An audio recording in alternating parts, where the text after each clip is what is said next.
देखिए, ये 32 ट्राइब्स हैं जो हमारे डी नोटिफाइड का जिन्हें कैटेगरी मिला हुआ है, लेकिन इनका जो हम देखेंगे बहुत बड़ा संघर्ष रहा है, साहसपूर्वक संघर्ष रहा है इंडिपेंडेंस के टाइम पे, और उसी को देखते हुए अंग्रेजों ने इन्हें क्रिमिनल ट्राइब का तमगा थमाया था, जो कि इनके साथ एक हिस्टोरिकल इनजस्टिस है, जिसका इन्हें सामाजिक बहिष्कार और अन्य तरीके से व्यवस्थाओं से दूर रखकर इन्हें उसका बोझ झेलना पड़ा। तो 1952 में फिर डी नोटिफाइड ट्राइब्स का दर्जा मिला था, जिसमें घुमंतू जाति और स्थायी दोनों हैं, और गुजर, लोधी, बिंद, मल्हा कई जातियां हैं। तो लेकिन आज तक भी इनके लिए कोई भी कल्याणकारी नीति नहीं ला पाई है सरकार। कई आयोगों का गठन हुआ, लेकिन इम्प्लीमेंटेशन नहीं हुआ। तो इन सभी लोगों की, करोड़ों की आबादी है जिनकी ये मांग है कि इनको विकास की मुख्य धारा से जोड़ा जाए। एक स्थायी राष्ट्रीय आयोग के गठन की हमारी मांग है, जिसकी सिफारिश पे फिर इनके लिए सुविधाओं की इम्प्लीमेंटेशन हो, और इन लोगों को, जो इनके साथ हिस्टोरिकल इनजस्टिस हुआ है, तो आज हमारा संविधान भी समानता की बात करता है, तो इनको इनका इंसाफ मिल सके समानता के आधार पर।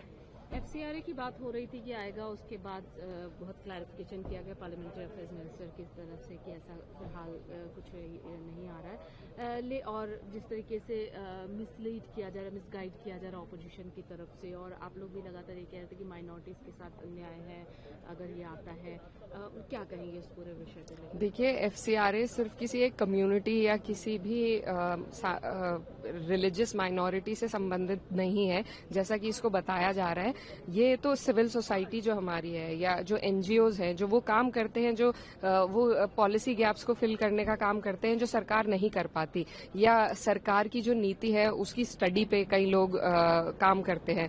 तो आज सरकार का ये जो उद्देश्य है, वो सिर्फ और सिर्फ इंडिपेंडेंट जो सिविल सोसाइटी के लोग हैं उन पर अंकुश लगाना है कि वो सरकार से जवाब ले ही ना सके। आज एफसीआरए अब तक भी उस पर कई नीतियां बनती आई हैं, लेकिन जिस प्रकार से एक ड्रैकोनियन तरीके से ये बिल्कुल ही उसको समाप्त करने के लिए लेकर आए, तो वो उचित नहीं है। क्योंकि जब तक हमारे पास इंडिपेंडेंट माइंड्स नहीं होंगे, आज सरकार भाजपा की है, कल को कोई और भी होगी, भाजपा भी कभी ना कभी विपक्ष में होगी, तो जो लोग, जो संस्थाएं वो इंडिपेंडेंटली काम कर रहे हैं बिना किसी बायस के, तभी तो हम सरकार से सवाल उठा पाते हैं, तभी तो उसी डेटा को यूज करके आज हम लोग भी सरकार से सवाल उठा पाते हैं।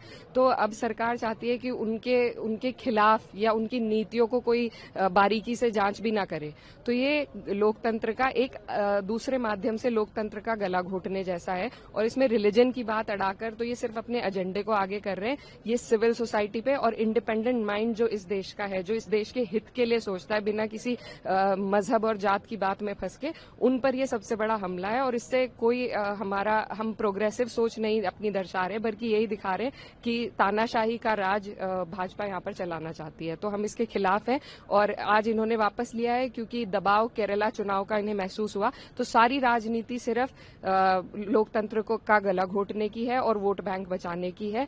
लेकिन इनको ये सोचना चाहिए कि टाइम बदलता है, कभी ये भी विपक्ष में बैठेंगे, तब यही लोग, यही इंडिपेंडेंट माइंड, यही सिविल सोसाइटी सरकार से सवाल हमेशा करती है, आई है, करती रहेगी। तो तब इन्हें भी उसका उपयोग होता है। लेकिन इनको लगता है, घमंड इतना चढ़ गया है कि ये कभी सत्ता से बाहर नहीं होंगे, लेकिन जनता जवाब देगी।